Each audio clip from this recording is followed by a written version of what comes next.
স্বাগত নিউজ 24 দিনের সংবাদে আপনাদের সাথে আছি আমি তাবাসসুম আহমেদ। দেশে গেল এক সপ্তাহে কমতির দিকে করোনায় মৃত্যুর সংখ্যা, আক্রান্তের হারও নেমেছে 10%। বিশেষজ্ঞরা বলছেন করোনার নাগাল টানতে বিধিনিষেধের মধ্য দিয়ে এগোতে হবে বাংলাদেশকে। স্বাস্থ্যবিধি মানাতে কঠোর হওয়ার পাশাপাশি টিকা উৎপাদনের তাগিদ তাদের। প্লাবন রহমান জানাচ্ছেন বিস্তারিত। গত 16 এপ্রিল করোনায় দেশে প্রথমবারের মতো 100 ছাড়ায় মৃত্যু। এরপর 19 এপ্রিল একদিনে সর্বোচ্চ 112 জনের মৃত্যু দেখে বাংলাদেশ। এরপর দিনে 100-র নিচেই ঘুরপাক খেয়েছে এ সংখ্যা, যদিও 25 এপ্রিল আবার মৃত্যু 101 জনের। এরপর থেকেই কমতির দিকে মৃত্যু 30 এপ্রিল যা নেমেছে 57 জনে। বেশ কমেছে আক্রান্তের হারও। 9 এপ্রিল যেখানে পরীক্ষার তুলনায় করোনা শনাক্ত ছিল 24%, কমতে কমতে তা এখন 10%-এর আশেপাশে। 29 এপ্রিল শনাক্তের হার নামে 9%-এর ঘরে। আসলে লকডাউনটা আমাদের কাজ করছে। 5 তারিখ থেকে যে লকডাউনটা চলছে, ধরতে গেলে এইটা মূল আমাদের নিয়ামক যে আমাদের সংক্রমণটা ঊর্ধ্বমুখিতা থেকে নিম্নমুখিতায় চলে আসছে এবং মৃত্যুও কমবে আনুপাতিক হারে। পুরো এপ্রিল মাস জুড়েই একরকম কঠোর বিধিনিষেধে চলেছে দেশ, যা প্রভাব ফেলতে পেরেছে করোনায় মৃত্যু সংক্রমণে। হাসপাতালেও কমেছে রোগীর চাপ। বিশেষজ্ঞদের মতে দীর্ঘমেয়াদী পরিকল্পনায় এখন স্বাস্থ্যবিধি মানা আর টিকা উৎপাদনে যেতে হবে বাংলাদেশকে। ভ্যাকসিন কিন্তু একটি বৈজ্ঞানিক বিষয় না, এটা সবসময় মনে রাখা ভালো। এটি কূটনৈতিক রাজনৈতিক হাতিয়ার এবং এবারও পৃথিবীকে আসলে দুই ভাগে ভাগ করে দিচ্ছে ভ্যাকসিন। এবং আপনারা নিশ্চিত থাকেন, আমি আজকে অন রেকর্ড বলে যাই, আজ থেকে 2-3 বছর উনি বলেছেন 2-3 বছর পরেও পৃথিবীতে 300 কোটি লোক থাকবে যারা ভ্যাকসিন পাবে না। বাংলাদেশের চ্যালেঞ্জ আছে, কিন্তু বাংলাদেশ অত্যন্ত দ্রুততার সাথে একটা সমাধানের দিকে গেছে। এটা যদি ঠিকমতো কাজ হয় তাহলে আমার মনে হয় খুব একটা অসুবিধা হবে না। But at the same time নিজের দেশে ভ্যাকসিন তৈরি করা শুরু করতে হবে। প্রতিবেশী ভারতে এখন প্রতিদিন করোনা শনাক্ত হচ্ছে 3 লাখের উপরে, দিনে মারা যাচ্ছে 3000-এরও বেশি মানুষ। এজন্য এখনই সতর্ক না হলে বাংলাদেশের অবস্থাও প্রতিবেশী দেশটির মতো হতে পারে বলে শঙ্কা বিশেষজ্ঞদের। প্লাবন রহমান, নিউজ 24, ঢাকা। 16 দিন বন্ধের পর আবারও আন্তর্জাতিক রুটে ফ্লাইট চলাচল শুরু হয়েছে। তবে ঝুঁকি বিবেচনায় কঠোর শর্ত সাপেক্ষে 38টি দেশের সাথে বিমান চলাচলের বিষয়ে আলোচনা করবে বলে জানিয়েছে বেসামরিক বিমান চলাচল কর্তৃপক্ষ বেবিচক। তবে এয়ার বাবল ফ্লাইট স্থগিত রাখা হয়েছে এবং অতি ঝুঁকিপূর্ণ দেশের সাথে সাময়িক যোগাযোগ বিচ্ছিন্ন এবং ঝুঁকিপূর্ণ দেশ থেকে আসা যাত্রীদের 14 দিনের প্রাতিষ্ঠানিক কোয়ারেন্টাইন বাধ্যতামূলক করা হয়েছে। তালিকার বাইরের দেশগুলো থেকে আসা যাত্রীদের করোনা নেগেটিভ সনদ আনা সাপেক্ষে 14 দিন হোম কোয়ারেন্টাইন কঠোরভাবে পালনের জন্য বলা হয়েছে।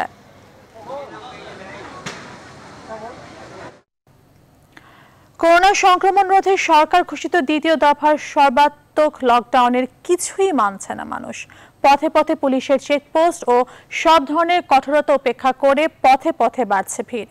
রাজপথে ব্যক্তিগত গাড়ির চাপ বাড়ছে প্রতিনিয়তই। তার উপর বেসরকারি অফিস ও শপিং মল খোলা থাকায় বিভিন্ন রাস্তায় রয়েছে যানজট। সেই সাথে স্বাস্থ্যবিধিরও বালাই নেই কোথাও। এদিকে রাজধানীর শপিং মলগুলোতে ঈদকে সামনে রেখে ভিড় বাড়ছে। ক্রেতা বিক্রেতাদের অনেকের মুখে মাস্ক থাকলেও সামাজিক দূরত্বের বিষয়টি মানছেন না কেউই।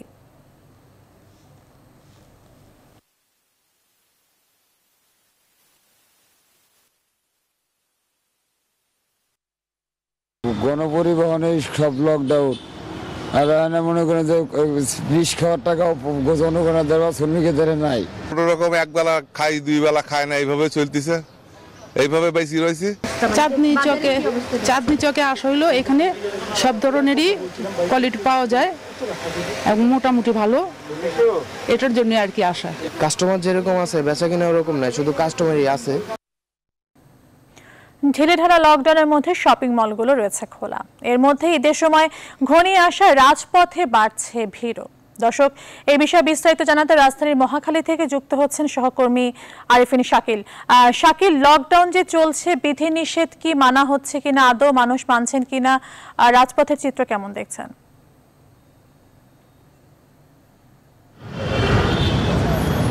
তাবাসসুম, এক কথা যদি বলি, পুরো ঢাকায় কোথাও লকডাউনের কোনো ধরনের প্রভাব নেই, কোনো চিত্রই আসলে সেরকম অর্থে লকডাউন কার্যকর নেই। একেবারে যানবাহন স্বাভাবিক দিনের মতো চলাচল করছে। আপনি হয়তো দেখছেন একেবারেই গণপরিবহন ছাড়া মূলত সব ধরনের সিএনজি, ব্যক্তিগত গাড়ি, মোটরসাইকেল সবকিছুই একেবারে স্বাভাবিক দিনের মতো চলাচল করছে।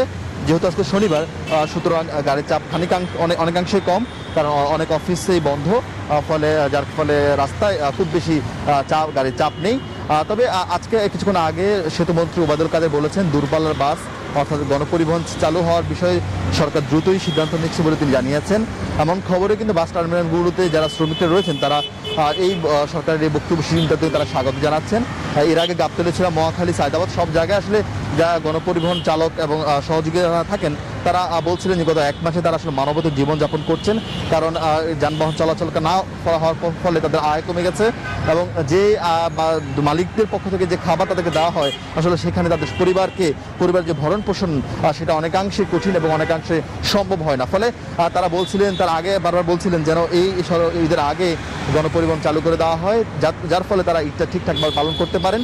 যদিও করোনা প্রকোপের বারবারই প্রশ্ন আমরা করেছিলাম করোনা প্রকোপের কথা, তারা বলছিলেন যে এক সিট ফাঁকা রেখে সরকারের যে সিদ্ধান্ত অর্থাৎ 60% ভাড়া বৃদ্ধি করে যে সিদ্ধান্ত, সেই সিদ্ধান্ত তারা বাস্তবায়ন করতে চান, সেইভাবে তারা চলাচল করতে চান। তো কিন্তু বাস্তবতা হচ্ছে গত বছরও এই সময় ঈদের আগে গণপরিবহন চালু করা হয়েছিল, কিন্তু সেই সময় এক সিট ফাঁকা রেখে আসলে কোনো যানবাহনই চলাচল করেনি এবং প্রত্যেক যানবাহনই অতিরিক্ত যাত্রী নিয়ে গিয়েছে, দাঁড়িয়ে যাত্রী নিয়ে গিয়েছে, অতিরিক্ত ভাড়া নিয়েছে।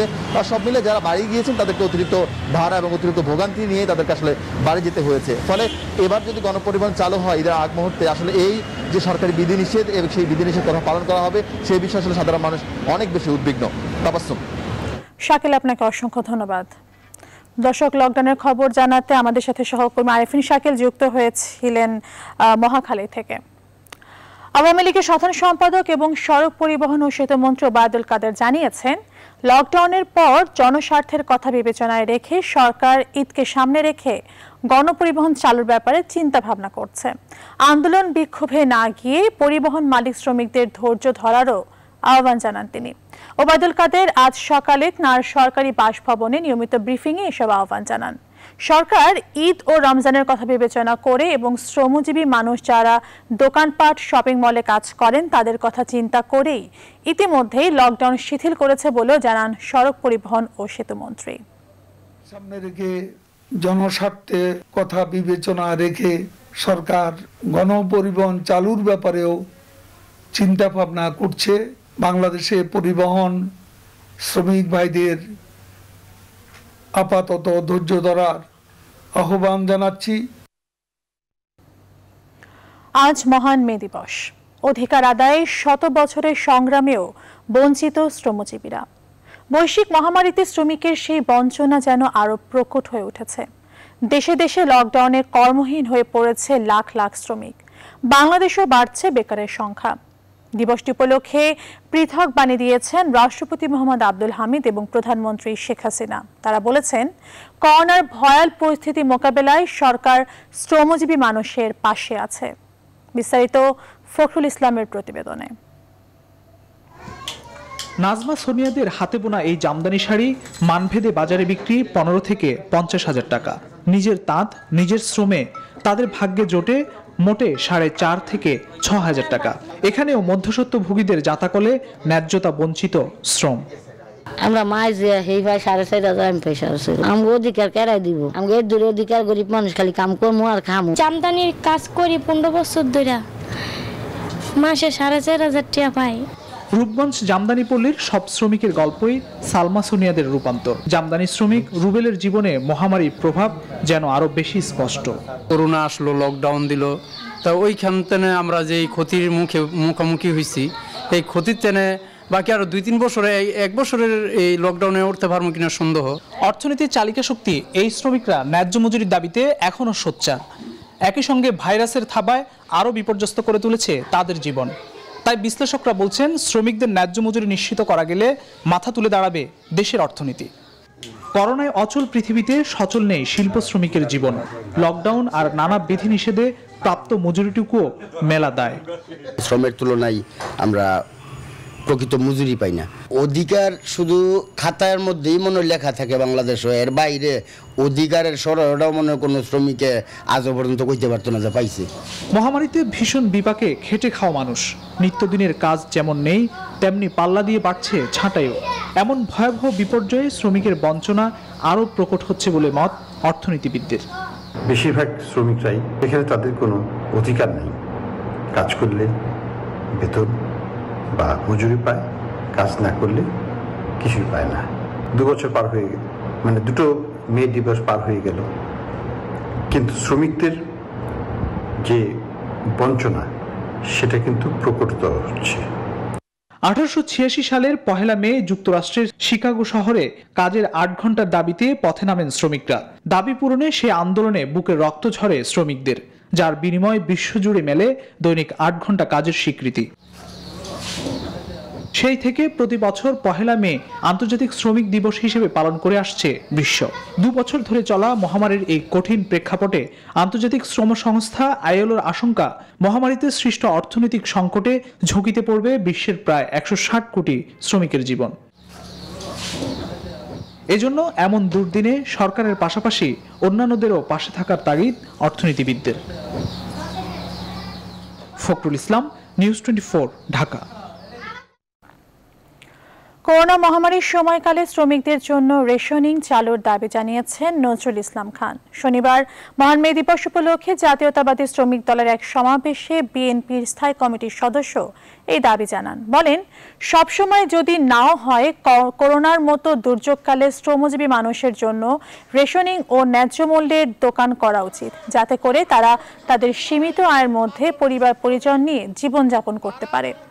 বিএনপির শ্রমিক নেতা বলেন, সব শ্রেণীর শ্রমিকদের জন্য কোভিডে আক্রান্ত হলে তাদের সুচিকিৎসা এবং মারা গেলে তাদের জন্য ব্যাংকের কর্মকর্তা কর্মচারীদের জন্য যে নিয়ম করা হয়েছে সেই ক্ষতিপূরণ দেওয়া হোক। পরে শ্রমিক দলের নেতাকর্মীরা শোভাযাত্রা সহকারে শ্রমিক কর্মচারী ঐক্য পরিষদের সমাবেশে অংশ নেয়।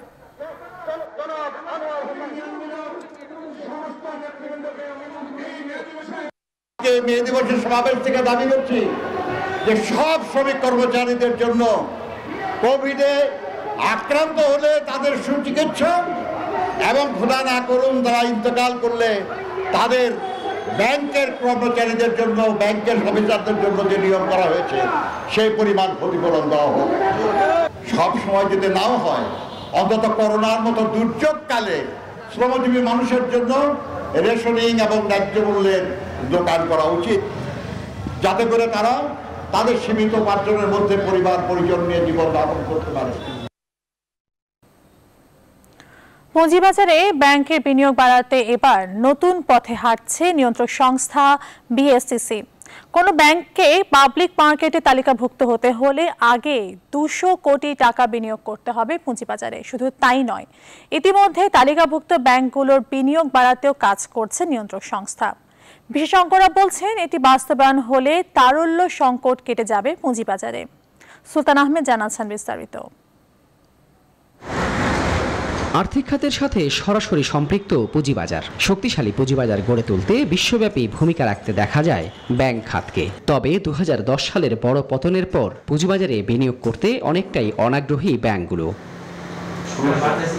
অর্থ মন্ত্রণালয়ে কেন্দ্রীয় ব্যাংকের হস্তক্ষেপের পরও বেঁধে দেয়া 200 কোটি টাকা করে বিনিয়োগ করেনি বেশিরভাগ ব্যাংক।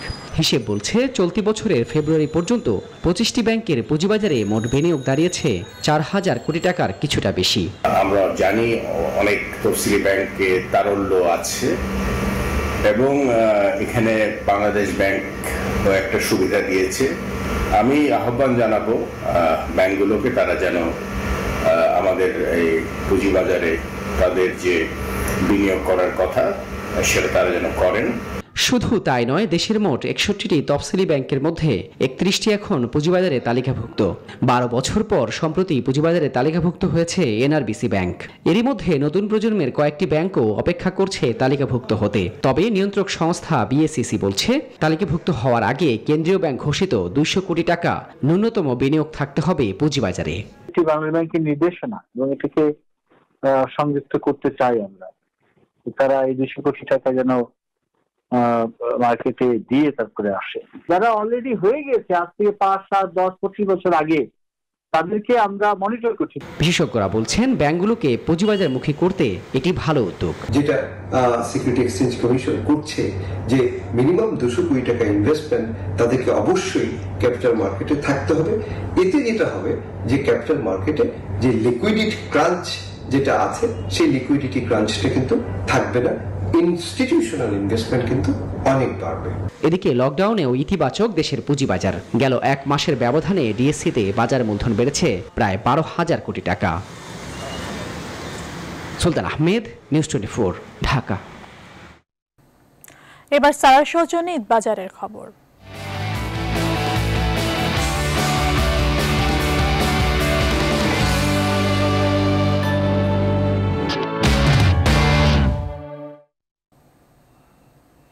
দর্শক, ঈদ বাজারের খবর জানাতে এই মুহূর্তে এলিফ্যান্ট রোডে আছেন সহকর্মী ফাতেমা কাউসার, সরাসরি যুক্ত হচ্ছেন তিনি। ফাতেমা, ঈদের কেনাকাটা কতটুকু জমে উঠেছে, সমাগম কেমন দেখছেন ক্রেতাদের, আর ক্রেতা বিক্রেতারা কি বলছেন?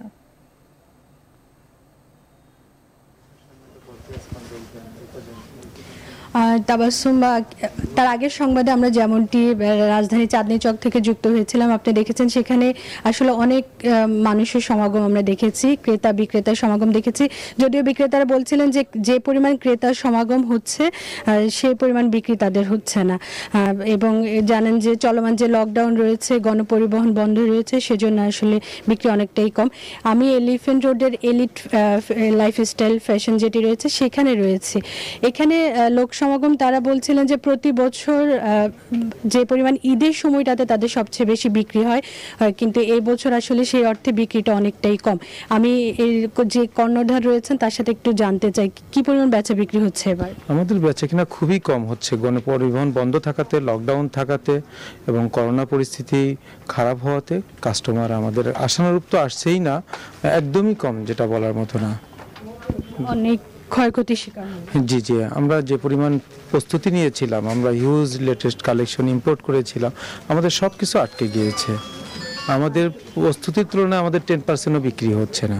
কালেকশন কেমন ঈদ উপলক্ষে? আমরা হিউজ কালেকশন করেছি, আমরা latest India, Thailand, China, Vietnam থেকে আমরা হিউজ পরিমাণ ইম্পোর্ট করেছি। আমি একটু দেখাতে চাই যে ওনারা এবার প্রচুর পরিমাণে কালেকশনও নিয়ে এসেছেন। বলছিলেন যে ঈদ উপলক্ষে আসলে ক্রেতারা এখানে আসলে সব ধরনের কালেকশনই পাবেন, পাঞ্জাবি শাড়ি থেকে শুরু করে, কিন্তু সেই অর্থে আসলে তাদের ক্রেতার সংখ্যা আসলে অনেক কম, এবং যারা আসছেন সেটি আসলে ঈদকে কেন্দ্র করে বলা চলে যে আসলে অনেক কম। আমি একজন ক্রেতার কাছে জানতে চাই, একটু আপনার সাথে কথা বলতে চাই, কেনাকাটা কি শেষ না করতে আসলেন? না, করতে আসছি। কি অবস্থা, কালেকশন কেমন এবার? কালেকশন খুব সুন্দর, কিন্তু আসতে পারি না, রাস্তাঘাটে গাড়ি ঘোড়া নাই তো আসতে খুব কষ্ট হয়ে গেছে। উনি যেমনটি বলছিল যে যেহেতু গণপরিবহন বন্ধ, সেজন্য আসলে অনেকের রিক্সায় করে হয়তো রিক্সা যোগে আসতে হচ্ছে, ভাড়াটা বেশি গুনতে হচ্ছে, সেজন্য আসলে তাদের যে পরিমাণ খরচ ঈদ উপলক্ষে যে পরিমাণ বাজেট থাকে সেই বাজেটটা এবার আসলে বেড়ে যাচ্ছে, যেহেতু রিক্সায় করে আসার কারণে বা সিএনজিতে করে আসার কারণে তাদের এবার খরচটা একটু বেশি। তবে ঈদের যেহেতু আরও 12 দিনের মতো সময় আছে, সেজন্য এই সময়টাতে আসলে ক্রেতার সংখ্যা আরও বাড়বে, এবং ব্যবসায়ী যারা রয়েছেন তারা প্রত্যাশা করছিলেন যে সামনের দিনগুলোতে হয়তো তাদের বেচা বিক্রি আরো বাড়বে। তাবাসসুম। ফাতেমা, আপনাকে অসংখ্য ধন্যবাদ। দর্শক, ঈদ বাজারের খবর জানাতে এলিফ্যান্ট রোড থেকে যুক্ত হয়েছিলেন সহকর্মী ফাতেমা কাউসার। দিনের সংবাদে নিচ্ছি একটি বিরতি, আমাদের সঙ্গেই থাকুন। আর একবার স্বাগত, দেখছেন নিউজ 24 দিনের সংবাদ।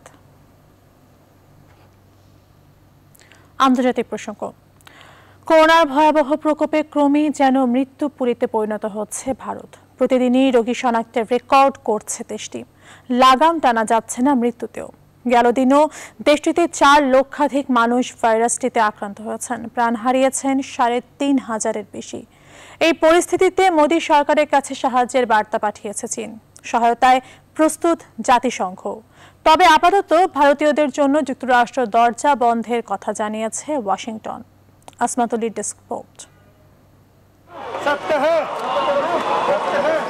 ভারতের বাতাসে এখন শুধু লাশের গন্ধ।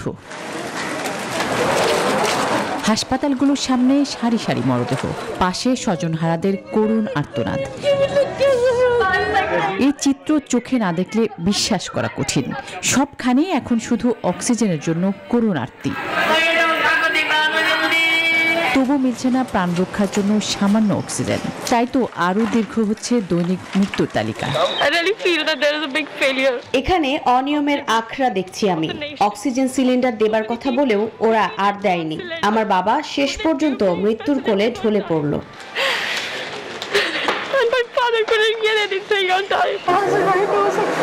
এই ক্ষতির কোনো সান্ত্বনা হয় না। আমার মেয়েটা একা হয়ে গেল। হাসপাতালগুলোতে কোভিড রোগীদের জন্য পর্যাপ্ত শয্যার অভাব, অপ্রতুল ভেন্টিলেশন ব্যবস্থা, অক্সিজেন ঘাটতির এমন চিত্র এখন দিল্লি সহ সব রাজ্যেই। তাই পরিস্থিতি মোকাবেলায় সেনাবাহিনীকে বিশেষ আর্থিক ক্ষমতা দিয়েছে সরকার। দিল্লি লকডাউনের সীমা বাড়ানো হয়েছে 3 মে পর্যন্ত। কেন্দ্রের সঙ্গে সহযোগিতার জন্য দিল্লি সরকারকে নির্দেশ দিয়েছেন সুপ্রিম কোর্ট। আর দ্রুত সৎকার নিশ্চিতে পশ্চিমবঙ্গ সহ বিভিন্ন রাজ্যে নামানো হচ্ছে লোকবল। এছাড়াও ভারতে লাগামহীন সংক্রমণের জেরে 31 মে পর্যন্ত বন্ধ করা হয়েছে আন্তর্জাতিক বিমান চলাচল। শনিবার থেকে দেশ জুড়ে শুরু হয়েছে তৃতীয় পর্যায়ে 18 বছরের বেশি বয়সীদের টিকাকরণ। তবে দেরিতে হলেও করোনায় বিপর্যস্ত ভারতকে সহায়তার হাত বাড়িয়েছে শি জিনপিং সরকার। সাহায্যের জন্য প্রস্তুত থাকার কথা জানিয়েছে জাতিসংঘ। তবে পরিস্থিতি নিয়ন্ত্রণে আসার আগে ভারতীয়দের আপাতত যুক্তরাষ্ট্রে প্রবেশে নিষেধাজ্ঞার কথা জানিয়েছেন মার্কিন ভাইস প্রেসিডেন্ট কমলা হ্যারিস। আসমাতুলি, নিউজ 24। ভারতের গুজরাটের একটি হাসপাতালে অগ্নিকাণ্ডের ঘটনায় সেখানে চিকিৎসাধীন 18 করোনা রোগীর মৃত্যু হয়েছে। শুক্রবার দিবাগত রাত 1টার দিকে হাসপাতালের করোনা ইউনিটে এই অগ্নিকাণ্ডের সূত্রপাত হয়। মুহূর্তেই তা ছড়িয়ে পড়ে পুরো হাসপাতালে। ফায়ার সার্ভিসের কর্মীরা রাতভর চেষ্টা চালিয়ে আগুন নিয়ন্ত্রণে আনে। 4তলা বিশিষ্ট ওয়েলফেয়ার হাসপাতালটিতে কমপক্ষে 50 জন করোনা রোগী চিকিৎসাধীন ছিলেন। তাদের মধ্যে ঘটনাস্থলেই মারা যান 12 জন।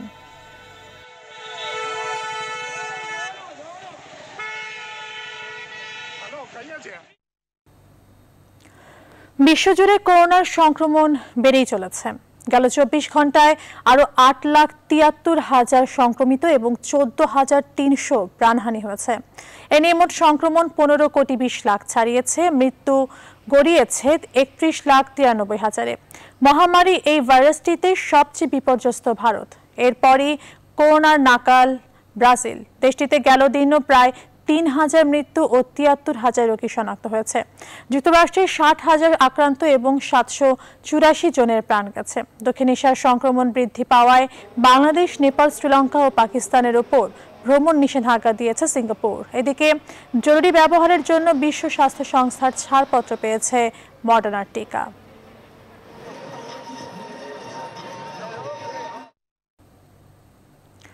অবশেষে আনুষ্ঠানিকভাবে আফগানিস্তান থেকে সেনা প্রত্যাহার শুরু করল যুক্তরাষ্ট্র। প্রেসিডেন্ট জো বাইডেনের নির্দেশে বাস্তবায়নে প্রায় 100 জনের মতো সৈন্য ও সামরিক সরঞ্জাম উড়োজাহাজে করে যুক্তরাষ্ট্রে ফিরিয়ে আনা হয়েছে। আগামী 11 সেপ্টেম্বরের মধ্যে এই প্রত্যাহার প্রক্রিয়া শেষ হবে বলে জানিয়েছে পেন্টাগন। এরই মাঝে শুক্রবার দেশটির পূর্বাঞ্চলে লোগার প্রদেশের রাজধানী পুল-ই-আলমের একটি গেস্ট হাউসে হামলায় স্কুল শিক্ষার্থী সহ কমপক্ষে 30 জন নিহত ও 90 জন আহত হয়েছেন। আহতদের হাসপাতালে ভর্তি করা হয়েছে। তাদের অনেকেরই অবস্থা আশঙ্কাজনক, তবে এখনো কোনো গোষ্ঠী এ হামলার দায় স্বীকার করেনি।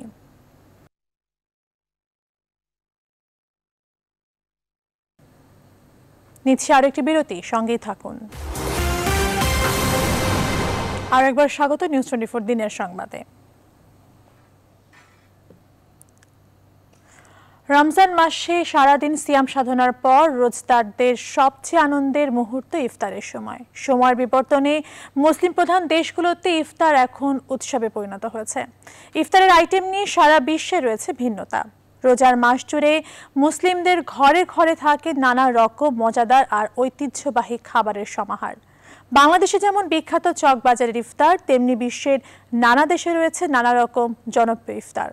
আজ ইন্দোনেশিয়ার ইফতার নিয়ে বিস্তারিত জানাচ্ছেন মাসুদ রানা।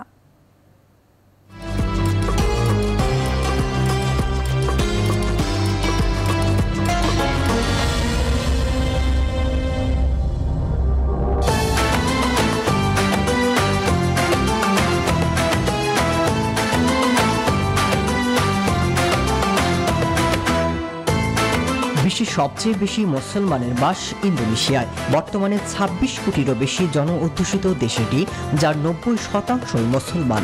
তবে সরকারিভাবে ইন্দোনেশিয়া ধর্মনিরপেক্ষ রাষ্ট্র।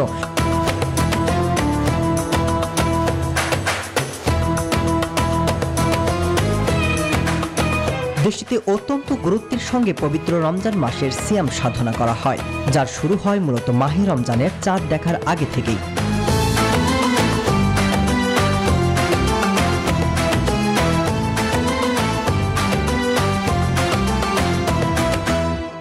ইন্দোনেশিয়ায় বেদুক বাজানোর মাধ্যমে ইফতারের সময় নিশ্চিত করা হয়। ইফতারকে তারা বুকা পুয়াশা বলে থাকে। এখানে শিক্ষার হার অনেক বেশি হয়, খাবার দাবার নিয়ে তারা যথেষ্ট সচেতন।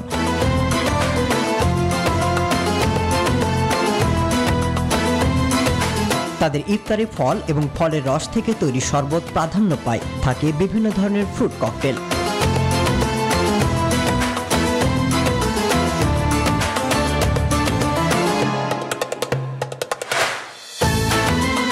পাশাপাশি থাকে যে কোনো ধরনের পিরেজ, আরও থাকে মেন্দোয়ান। এটা অনেকটা দেখতে পেঁয়াজের মতো ভাজা আইটেম। ডাবের পানি তাদের খুবই প্রিয়।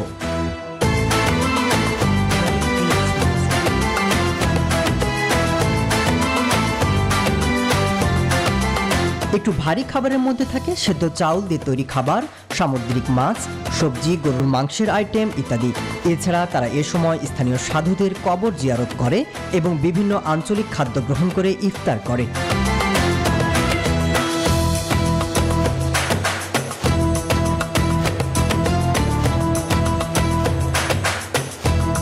গেল বছর রমজান মাসে করোনা ভাইরাসের প্রকোপে দেশটির সব মসজিদ বন্ধ করে দেওয়া হয়। সে বছর মুসল্লিরা ঘরে বসেই নামাজ আদায় করেছিল। তবে এবার সামাজিক দূরত্ব মেনে পবিত্র মাহে রমজান শুরু করেছে বৃহত্তম মুসলিম দেশ ইন্দোনেশিয়া।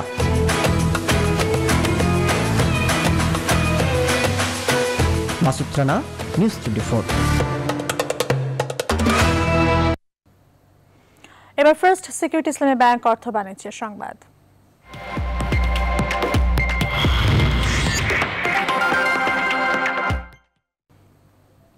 এক বছরেরও কম সময়ের মধ্যে ইউরোজোনের অর্থনীতিতে আবারও মন্দাভাব দেখা দিয়েছে।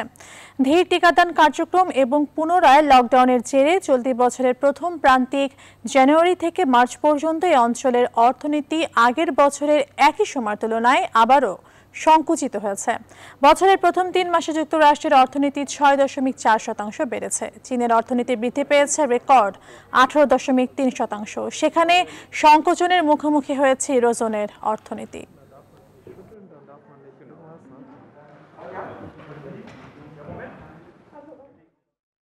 নিউজ 24 দিনের সংবাদ এখন এই পর্যন্তই। এতক্ষণ সাথে থাকার জন্য ধন্যবাদ সবাইকে।